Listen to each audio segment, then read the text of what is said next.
Magnificat anima mea, magnificat Dominum, magnificat,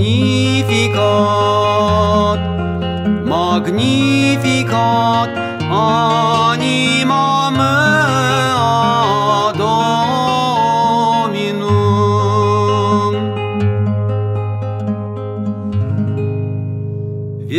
Величає душа моя Пана,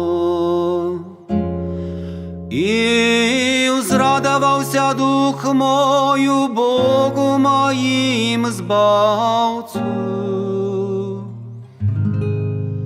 Бо глянув Бог на покору своей слуги, и теперь благословлять меня будут все поколения.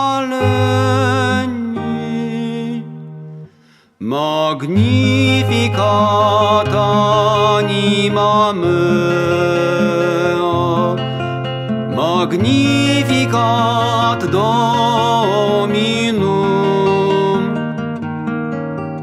magnificat, magnificat anima mea, Dominum.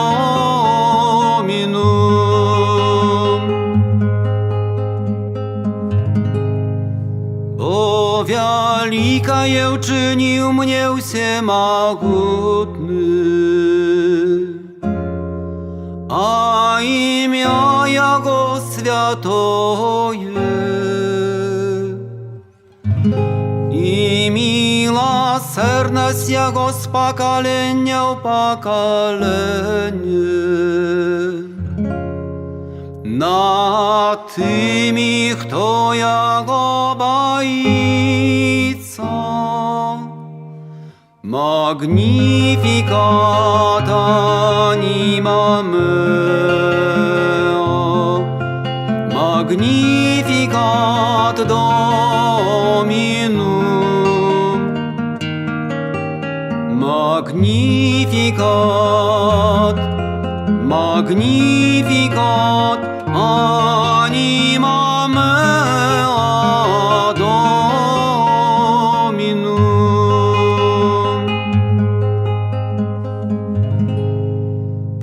Показал моc своей правицы,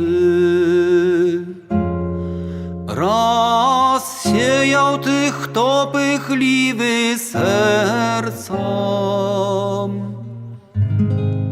скинул могутных струнов и возвысил покорных. Magnificat anima mea, magnificat Dominum, magnificat, magnificat